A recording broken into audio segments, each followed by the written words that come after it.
Bismillahirrahmanirrahim. Assalamualaikum warahmatullahi wabarakatuh. Innal hamdalillah nahmaduhu wa nasta'inu wa nastaghfiruh wa na'udzu billahi min syururi anfusina wa min sayyiati a'malina. May yahdihillahu fala mudhillalah wa may yudlil fala hadiyalah. Asyhadu an la ilaha illallah wahdahu la syarikalah wa asyhadu anna Muhammadan abduhu wa rasuluh. Allahumma shalli wa sallim wa barik ala hadzal nabiyil karim wa ala alihi wa sahbihi ajmain. Bapak-bapak pengurus masjid yang saya hormati, Bapak Ibu orang tua yang saya muliakan, hadirin hadirat yang semoga kita semua senantiasa dirahmati oleh Allah. Tidak henti-hentinya kita mengucapkan syukur kepada Allah, alhamdulillahirabbil alamin.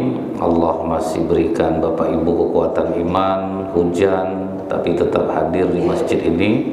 Semoga ini menjadi sebab mudah-mudahan dosa-dosa kita diampuni oleh Allah, segala urusan kita dimudahkan oleh Allah.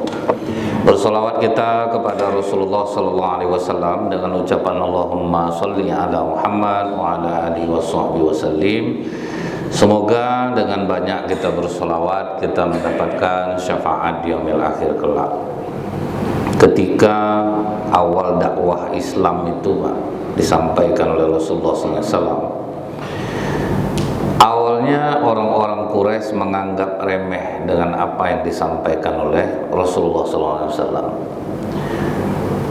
Tetapi karena ajaran Islam ini tidak membedakan yang kaya dan yang miskin di mata Allah kecuali takwa, banyaklah awalnya itu orang-orang miskin yang pertama kali menerima Islam karena sama di mata Allah. Mulai banyak orang miskin ikut, habislah diancam oleh tuan-tuannya. Karena orang miskin itu jadi budak orang Quraisy, Pak, jadi disiksa lah. Disiksa, tapi tidak ada yang berubah pendiriannya. Nah, karena dia menganggap inilah agama yang mengangkat derajat dia. Yang pertama kali syahid dalam Islam ini bukan laki-laki, seorang perempuan namanya Sumayyah binti Kabab. Dia itu budak, disuruh meninggalkan Islam, tetap berkeras dia tidak mau. Udah disiksa, diikat, dibakar, tetap tidak berubah. Sampai akhirnya kemaluannya ditombak, tembus sampai ke tengkuknya, tapi iman tidak berubah. Itulah kalau iman sudah masuk ke dalam dada, Pak. Karena tidak ada perbedaan, itu yang membuat mereka itu kuat memeluk Islam itu. Setelah itu mulai orang-orang kaya masuk Islam.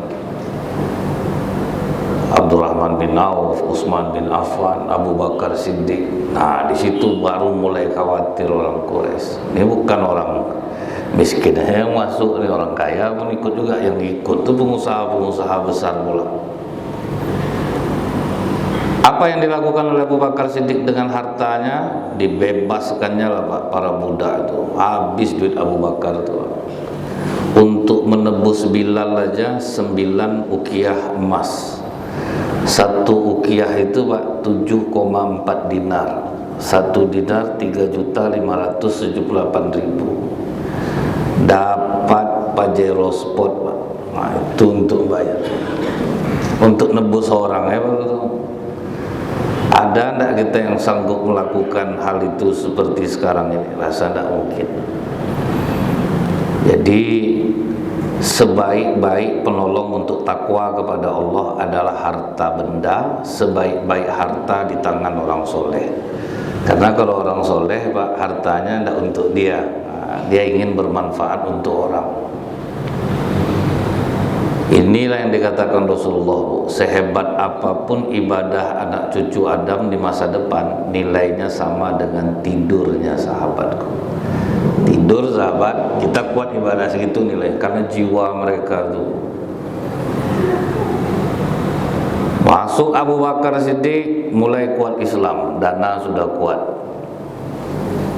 Masuk Utsman bin Affan tambah kuat dana, Abdurrahman bin Auf tambah kuat dana, Tolhah bin Ubaidillah tambah kuat dana. Nah, ini mulai goyang orang kafir. Apa jalan untuk menjegal ini? Dan cara orang kafir Quraisy ini bertahan sampai hari ini, Pak, sama semua. Ditemui orang itulah Abu Thalib.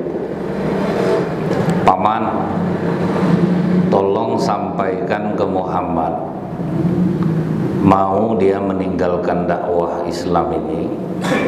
Kalau dia mau jadi raja, kami udah sepakat ngangkat dia jadi raja Arab tanpa pemilihan, tidak ada lawan. Siapa yang tidak tergiur macam ini sekarang, Pak? Sedangkan jadi RT aja, Bu, 3 bulan sekali gajiannya berebut orang, Pak. RW berebut orang, udah pasang-pasang spanduk sekarang, Pak. RW baru tuh. Memang siapa yang tidak ingin, Pak? Tidak pakai duit, duduk jadi raja. Siapa yang tidak mau seperti ini, Pak? Nah, itulah godaan sampai sekarang itu, Pak, ini berlaku. Jadi sejarah itu berulang. Apa yang terjadi di zaman sekarang ini sebetulnya tidak ada yang mengejutkan kita lagi, karena udah terjadi di masa lalu. Janganlah terengah-engah lah, Pak. Masa iya macam itu, tidak usah. Mau seperti itu loh, Pak. Bapak ribut kasih jabatan, diam. Itu, Pak. Siapa yang heboh mulutnya udah duduk Bapak di situ, diam. Apakah itu salah? Saya pun digitukan orang mungkin macam itu juga kejadiannya. Untung aja saya tidak masuk ke ranah itu. Tapi saya pernah pengalaman jadi RW, Pak, di Kelurahan Kota Tinggi, Pasar Mambo. Tanpa lawan, duduk jadi RW. Awalnya biasa-biasa aja perasaan saya, Pak. Warga saya siapa? Mall Pekanbaru, itu warga saya itu, Pak.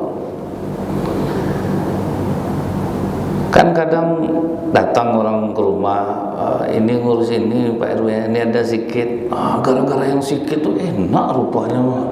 Mulai sayang nih, Pak, sama jabatan ini. Datang orang ngurus ini, pas masuk mau lebaran tuh, Bu, ya, dari toko ini minuman kaleng, tinggi minuman kaleng di rumah saya. Mulai saya sayang sama jabatan tuh, Pak. Mulai saya sayang. Awalnya biasa aja. Pas pemilihan kedua ada lawan, menang telak saya, Pak. Di saat saya menang itulah, Bu, saya mengundurkan diri karena hati udah tidak bagus. Jadi kita sendiri yang tahu kekurangan kita tuh, Bu. Kalau orang bisa kita tipu, Pak. Pakai kopiah, pakai baju koko, baiklah kita, kata orang. Kadang orang yang bertato-tato, rambut panjang kita anggap jahat, padahal belum tentu lagi, Pak. Ada suami istri boncengan naik Honda, dikejar sama orang rambut gondrong, bertato, pakai reking. Diklakson-klakson sama orang tuh. Malah istrinya cepat-cepat, Bang, lari, Bang, kuat kencangkan motor kita.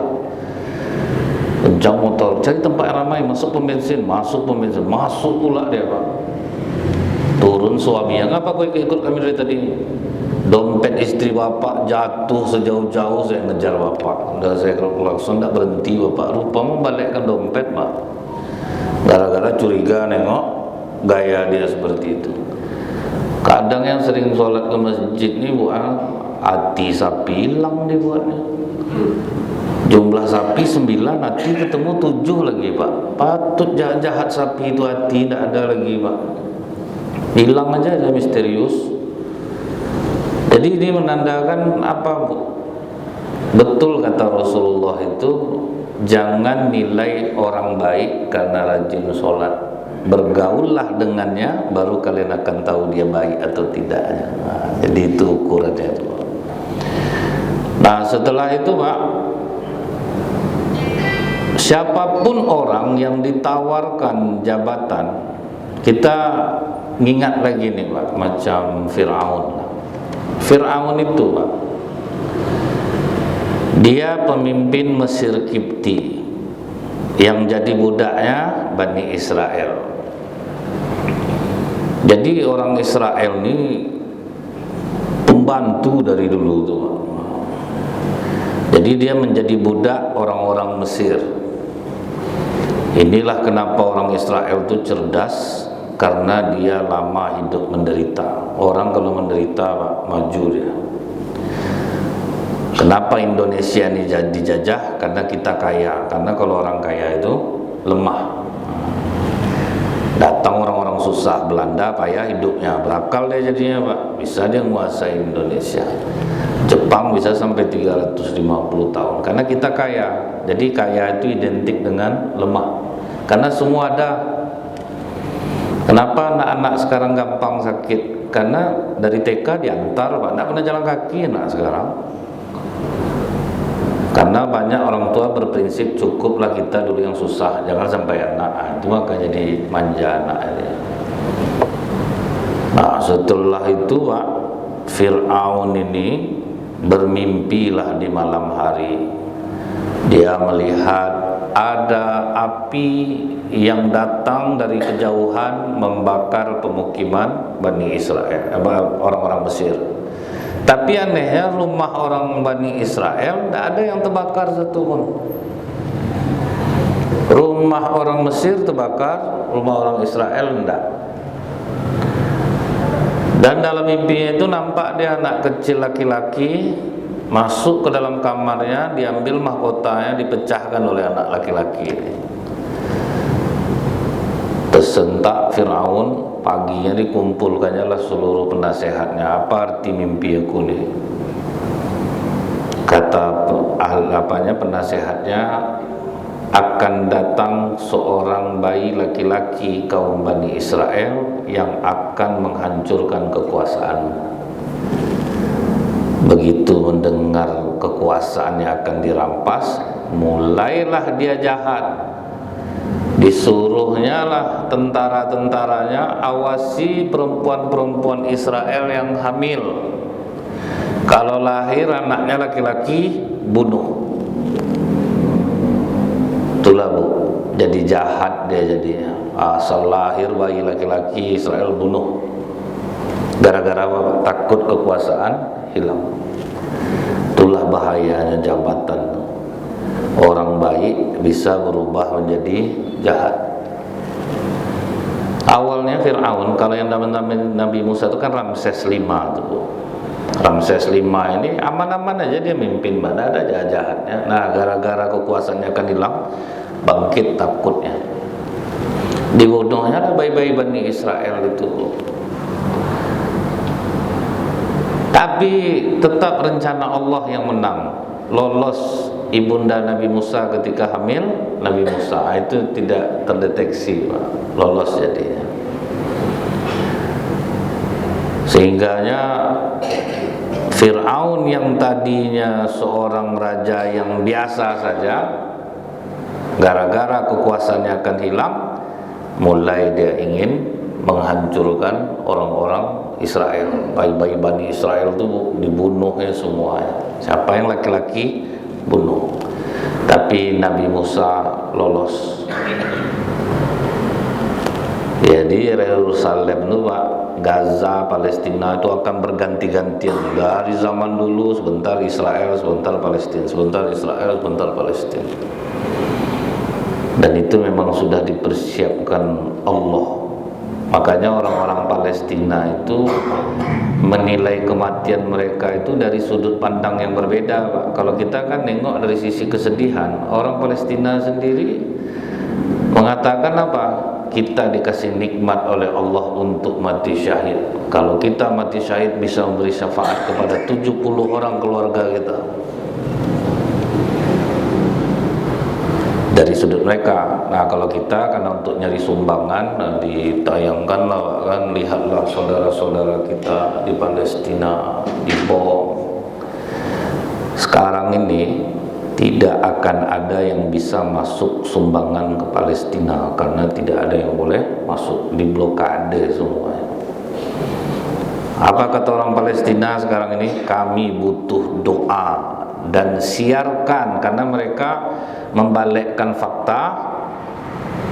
Kita siarkan bahwa fakta yang sebenarnya tidak seperti itu boleh Pak. Cuman kalau pesan ulama Syam itu Bu, jangan tayangkan kesedihan kami, rumah kami dibom, anak kami mati, jangan ditayangkan. Kami sudah menjual diri kami kepada Allah. Nah, itu pula dia Bu, kalau kita melihat dari sisi kesedihan, mereka belum tentu seperti itu. Nah itu bolak-balik terus tuh Pak.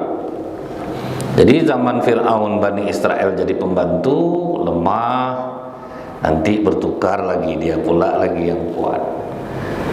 Nah jadi ini membuktikan apa? Bahayanya jabatan orang baik bisa berubah menjadi jahat. Jadi kalau ada bapak punya kawan pejabat, dulu tidak ada sombong, sekarang gak lain gak ya? Jangan salah, jangan terkejut lagi Pak. Karena memang seperti itulah adanya ujiannya. Berarti sejarah itu betul. Nah, seharusnya kita bersyukur kepada Allah, betul kata Allah ini rupanya. Betul kata Rasulullah. Apa kata Rasulullah? Jangan beri jabatan kepada orang yang meminta. Contohnya siapa? Sahabat Rasulullah sendiri tidak diizinkan Rasulullah, Bu. Abu Dzar Al-Ghifari radhiyallahu anhu. Berapa taatnya tuh, Pak? Berapa zuhudnya Abu Dzar Al-Ghifari? Minta dia jabatan, Bu. Ya Rasulullah, jadikan aku gubernur Mekah. Kata Rasulullah, tidak, kau lemah. Jadi Rasulullah tidak sembarangan, oh karena dia taat ibadah ini apa ditaruh. Tidak mau Rasulullah, kau lemah. Artinya apa Bu? Jangan taruh orang yang bukan bidangnya. Itu yang membuat Islam ini kembang dulu, karena Rasulullah meletakkan orang pada tempatnya Pak. Jadi kalau yang lemah Rasulullah tidak mau. Itu yang maksudnya jangan beri jabatan kepada orang yang meminta. Tapi Pak, Bapak memang punya jiwa sosial yang tinggi, yang memang suka ngurus masyarakat, memang dari hati itu Pak, yang suka di masyarakat tuh ke masjid rajin, apa kepentingan masjid ikut gotong royong, suka mengunjungi orang sakit. Berarti kita memang bakat di situ. Maju jadi anggota dewan, majulah, boleh bahkan mempromosikan diri. Contohnya Nabi Yusuf alaihissalam. Nabi Yusuf kan dia minta jabatan tuh. Pas di penjara, apa katanya kepada Raja Mesir tuh? Angkat aku jadi bendahara negeri ini karena aku amanah dan memiliki keahlian. Kalau kita memang punya keahlian, bahkan kita boleh minta dan mempromosikan diri. Jadi itu ya Bu ya, misalnya ada orang sini nih maju jadi anggota dewan, dia memang baik di masyarakat Pak, memang suka dia dari dulu tuh dekat sama masyarakat, maju dia dukung lah. Walaupun dia nak mengumpulkan bapak ibu pakai sembako, pakai apa, kadang modal kalender aja, tapi kalau memang dia baik, pilihlah dia. Jangan sampai enggak pula, karena dia memang orang baik. Yang kedua siapa Bu? Yang kena sindrom jabatan ini Pak, Tolut. Ini sebenarnya sudah pernah kita bahas. Saya sengaja mengingatkan lagi, jangan sampai kita terkejut nanti kalau orang berubah karena jabatan. Tolut itu yang ngangkat Allah melalui Nabi Samuel. Apa kata Allah kepada Nabi Samuel? Ukur dengan tongkatmu, siapa yang sama tingginya dengan tongkatmu jadi raja. Jadi kalau Allah mengadakan pemilihan, murah biayanya Pak, tidak banyak. Ukur pakai tongkat, siapa yang sama tingginya jadi raja. Ikutlah semua orang Bani Israel waktu itu. Yang sama tingginya sama tongkat Nabi Samuel hanya Tolut. Dan itu bukan kebetulan sebetulnya Pak, karena Allah memang sudah mempersiapkan, cuman itu asbabnya aja. Tolut ini badannya kuat, pikirannya cerdas. Jadi dia kuat, cerdas. Cerdas itu memang Allah yang ngasih Bu. Jadi kalau anak kita tidak cerdas, mungkin di bidang lain dia bagus. Jadi jangan dipaksakan dia. Dileskan matematik, tambah bodoh dia jadinya Pak, karena dia tidak di situ begini. Ingat Ibu tidak di TV dulu, anak tuh Pak umur 6 tahun dipaksa les matematik, gila jadinya. Ditanya angka jawabannya, siapa nama kamu? 8 katanya. Di mana rumah kamu? 6. Apa tidak menyesal Ibu itu? Mungkin anak kita tidak bakat matematik, tapi melukis dia bagus, atau dia mau olahraga dia bagus. Kita paksakan kadang. Dibelilah omega 3, DHA, susu mahal-mahal, tetap juga bodoh, Pak. Karena memang itu tuh Allah yang ngasih. Kita tinggal ngasah aja lagi, Bu. Di mana anak kita nih keahliannya nampak. Cepat dia ngapal-ngapal bahasa, wah berarti ini bidangnya ke bahasa nih. Cepat dia ke sejarah, ini bidang sejarah nih. Jadi jangan dipaksakan keahliannya. Di mana keahliannya di situ yang diasah, baru anak akan jadi dia. Macam kami ustaz nih, Bu, kalau sempat enggak dari hati kami ini, Pak, berceramah itu sebentar mungkin tahannya, Pak. Misalnya nih, Bu, fenomena bulan puasa itu kan banyak yang daftar jadi ustaz tuh, karena ini bidang yang agak enak untuk dapat duit, Pak. Duduk 20 menit antara tarawih dapat 300.000. Kemana mau dicari itu, Pak? Nah, ini misalnya nih. Tapi sebentar, Pak, tahannya. Tapi kalau misalnya kita memang ini bidang aku harus asah ilmu aku di sini, itu bukan malah sedikit orang ngasih, Pak. Bisa sebentar, tapi sangat mahal. Nah, itu pula dia, Pak. Nah, kemudian, Pak, begitu Tolut diangkat jadi raja, orang Bani Israel tidak ada yang setuju. Sebab apa? Dia miskin, dia petani, Pak. Nah, dari sini kita tahu, oh, duit itu perlu rupanya. Jadi jangan kita anggap duit itu tidak berperan, Bu. Tolut itu tidak diterima orang Bani Israel karena dia miskin. Makanya orang-orang yang maju sekarang ini kalau berduit, gunakanlah duit itu. Kunjungi masyarakat. Bagaimana coba mengumpulkan orang kalau tidak pakai duit, Pak? Mengumpulkan orang pakai ludah, tidak datang orang, Pak. Dulu ingat saya, Bu, ya, ada masjid Darul Amal itu, ingat betul saya. Payah ngundang orang pergi pengajian masjid. Datang orang rumah makan Taragung, umumkan nanti saya habis ceramah ngasih makan. Bawa rumah makan Taragung tuh sama sambal, dibawa ke sana nasi. Diumumkan jam 5 sore, penuh masjid tuh. Ada yang miring-miring pakai jilbab, udah berapa tahun dia nak ke masjid tuh. Ada yang bingung masuk pintu masjid tuh. Pintu masjid tuh digeser, dorong-dorongnya juga, Pak. Memang perlu yang seperti itu ternyata. Dulu ada ustadz dia, Bu, saya lupa namanya. Disebarkannya undangan, Pak, hadir pengajian di Hotel Rauda, masih ingat saya tuh. Tuh nanti di bawah catatan tuh ada diganti uang transportasi 30.000, penuh ruangan tuh. Ah, itu guna duit tuh. Dibawa kepada kebaikan. Karena Rasulullah sendiri mengatakan apa, Pak? Ada kalanya orang ditarik lewat perutnya.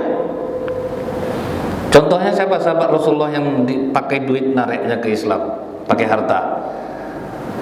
Namanya Safwan bin Uyainah. Jadi kalau kita nanti ada dengar Safwan bin Uyainah, itu masuk Islam, Bu, ditarik Rasulullah dari perut tuh, Pak.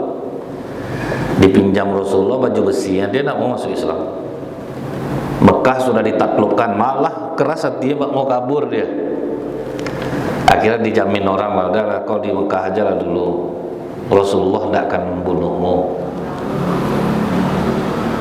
Karena dia punya banyak baju besi, pas perang Hunain dipinjam oleh Rasulullah, pinjamlah baju besi kau lah, berapa ada stok, dipinjamkan ya, Pak.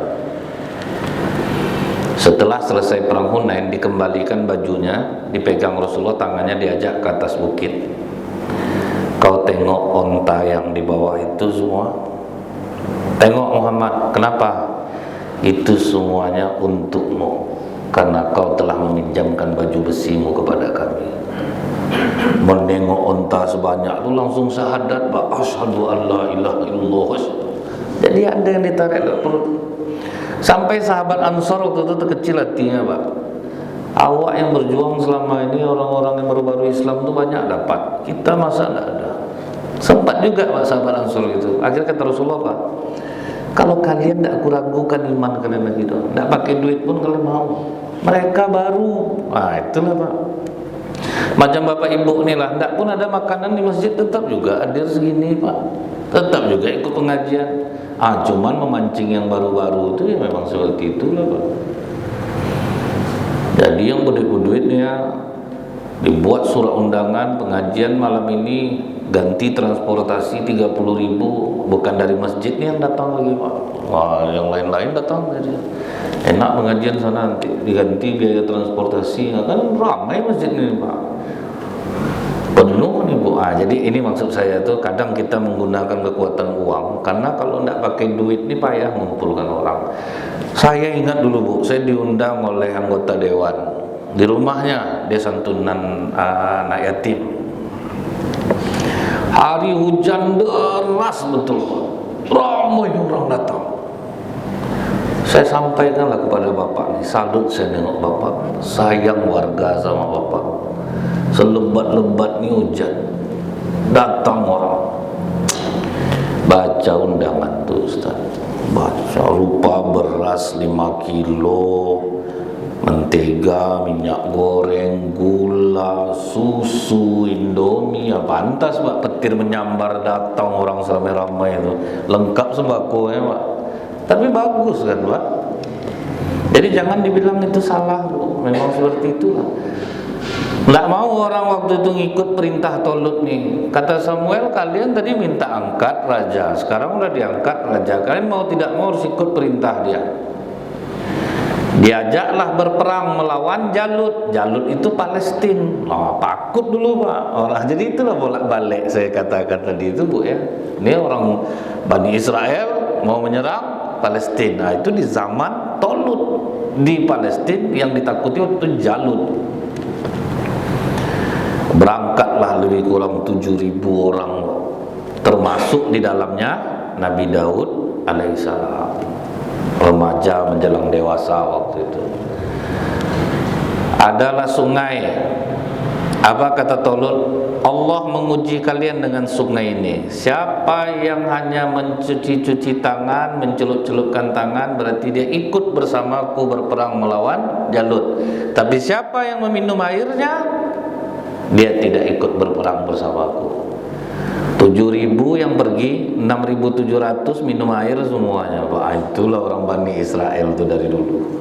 Maka banyak nabi diturunkan di sana karena memang susah mengharapkan keimanan mereka. Tinggal 300 lagi Pak. Itulah yang dibawa Tolut melawan Jalut. Mulai melemah yang 300 nih, karena Jalut itu memang kuat, tentara yang sangat kuat. Disayembarakanlah oleh Tolut, siapa yang berhasil membunuh Jalut akan kunikahkan dengan anak perempuanku. Pakai sayembara Pak. Hadiah itu memang untuk menguatkan Pak. Dan Nabi Daud maju bukan karena perempuan itu, karena memang dia yang sanggup dengan senjata apa? Manjanik namanya Bu. Kalau kita lihat Pak, ketapel Nabi Daud itu bukan yang gini Bu. Manjanik itu ditaruh di kain, diputar, dilempar, dan itu memang ngeri Bu. Batu aja bisa pecah dibuatnya Pak. Kalau pakai ini dilarang oleh Rasulullah, karena ketapel itu hanya mematahkan gigi kata Rasulullah. Tapi kalau manjanik, mati orang boleh dibuatnya. 3 buah batu Nabi Daud pakai menjanik itu Bu ya, retak langsung topeng besi Jalut nih Pak. Bukan dibawa betinju, mana telawan sama Nabi Daud Pak, besar. Tersungkurlah dia jatuh. Menanglah Nabi Daud. Mulai orang mengeluh-elukan Nabi Daud, viral nama Nabi Daud Pak, membunuh Jalut. Hidup Daud, hidup Daud, hidup Daud. Hari-hari orang taunya Daud, viral lah. Untuk FYP Pak, pokoknya itu aja yang muncul tiap hari. Kita TikTok tuh perlu juga ditengok-tengok tuh Pak. Masjid Nurul Yakin kemarin ada orang ikut sholat jamaah, sengaja dipilihnya di tengah tuh, rakaat terakhir pura-pura jatuh dia. Akan guna kita informasi macam itu Pak. Pas ditanya, saya sudah jalan kaki 2 hari dari Pelalawan ke Pekanbaru, Dikasih orang makan, dikasih orang duit, diteleponkan travel, rupanya turun dia di Panam. Untuk orang travel telepon, bohong dia rupanya. Kan itu guna kadang kita nengok-nengok informasi itu, Pak. Nah jadi Pak, begitu viral nama Nabi Daud, sakit hati Tolut, Pak. Bayangkan tuh, ya. Tolut itu Allah yang mengangkat melalui Nabi Samuel, Pak.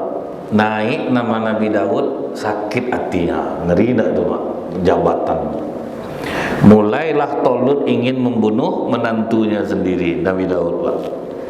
Asal ada pemberontakan, diutusnya Nabi Daud dengan 10 orang. Maksudnya apa? Supaya Nabi Daud mati. Rupanya menang terus, Pak. Sedangkan besi aja remuk sama Nabi Daud. Akhirnya terang-terangan Tolut mau membunuh Nabi Daud. Disuruh istrinya, Pak, tinggalkan tempat ini suamiku, ayahku ingin membunuhmu. Itulah lari Nabi Daud. Lari ke atas bukit, nampak dia mertuanya memburunya dengan tentara, Pak. Karena capek, tertidurlah mertuanya ini. Turun dia dari atas bukit, diam-diam ditancapkannya panah ke hadapan muka Tolut. Terkejut Tolut tuh bangun, Pak. Apa kata Nabi Daud? Kalau aku ingin kekuasaanmu, ayah, mudah bagiku saat ini untuk membunuh. Itu udah Allah angkat tuh, bisa berubah. Jadi kalau kawan bapak jadi pejabat, banyak doakan dia, Pak. Jangan dikutuk-kutuk dia, sombong dia sekarang, enggak. Doakan dia supaya dia istiqomah di jalan kebaikan. Kadang kita ini aneh, punya kawan jadi pejabat, itu harus nolong kita aja dia, Pak. Itu kadang sifat buruk masyarakat nih. Masyarakat kita nih suka manfaatkan orang gitu. Jadi menyusahkan kawan jadinya, Pak. Kalau kawannya jadi pejabat tuh, Bu, kapan perlu doakan dia, jangan nyusahkan dia. Ingat saya tuh, Pak, ada orang kaya, Bu, ya, suka dia sholat di masjid. Jadi kalau di masjid tuh dia habis sholat jamaah tuh, Pak, zikirnya itu sengaja dia ngadap ke jamaah. Diperhatikannya muka jamaah tuh sampai zikir tuh, Pak. Nampak dia muka orang sedih, nanti dipanggilnya tuh, Pak. Ada masalah kamu? Listrik mau diputus PLN, Pak Haji. Belum pakai token? Belum. Berapa tunggakan kau? 1,5, Pak. Udah, nanti biar saya bayar. Penting kau rajin ke masjid ya. Kau apa masalah? Baru pindah jualan, Pak Haji, dari Jalan Tunggu Umar ke Sudirman. Jadi pelanggan banyak yang nggak tahu. Udah berapa hari ini modal aja yang termakan. Ya udah, nanti saya bantu pinjaman tanpa bunga. Berapa kau sanggup ansur per bulan aja. Kan udah baik itu, Pak. Nah jahatnya masyarakat nih, Bu, asal ada Pak Haji itu sedih aja zikirnya, Pak. Siapa yang membuka pintu meminta-minta bagi dirinya, padahal dia tidak dalam kesulitan, Allah akan bukakan pintu kesusahan untuknya. Jadi siapa yang suka memanfaatkan orang, pasti susah hidupnya. Jadi kalau udah ada Pak Haji itu, Pak, macam kumbang, Pak. Wah, yang ini loh, nanti dibayarinnya makan. Bapak tuh santai aja dia, Bu. Sampai akhirnya bersirian lah jamaah tuh. Kalau dekat bapak tuh ke orang ini, cair. Sampai gitu-gitu, Pak. Itulah. Kalau pada zikir, Bu, macam terpejam-pejam mata semua, tapi masih berbuat sesuatu yang tidak baik. Itu payahnya kita nih, Bu, ya. Makanya kalau kawan, saudara kita udah jadi pejabat, doakan dia, jangan menyusahkan. Ini kadang masukkan adik saya satu itu enggak, atau nanti marah gitu, Pak, kan. Parah dia itu. Kita akhirnya menyandarkan diri dan anggapnya Tuhan jadinya, Pak. Nah, itu yang harus kita perbaiki di mental orang-orang kita sekarang ini. Jangan suka memanfaatkan orang. Jangan suka kita itu menyalah-nyalahkan pejabat. Doakan dia. Ada enggak kita mendoakan dia supaya dia tetap baik? Itu dia, Bu, ya. Ini lihat, akhirnya Tolut sendiri ingin membunuh Nabi Daud. Nah, begitu Nabi Daud menjadi raja, Nabi Daud punya 2 orang anak. Satu namanya Absalom, satu namanya Nabi Sulaiman. Sewaktu Nabi Sulaiman ini sering diajak-ajak Nabi Daud, Pak, Absalom sakit hati. Ini parah nih adik aku, nampaknya akan jadi raja. Akhirnya Absalom ini dikudetanya bapak kandungnya sendiri. Itu yang membuat Nabi Daud melarikan diri lagi itu, Pak. Anak Nabi itu, Pak. Apalagi anak kita, Pak. Jadi itulah yang harus kita waspadai. Mudah-mudahan ini bermanfaat. Subhanakallahumma bihamdika asyhadu an la ilaha illa anta astaghfiruka wa atubu ilaik. Assalamualaikum warahmatullahi wabarakatuh.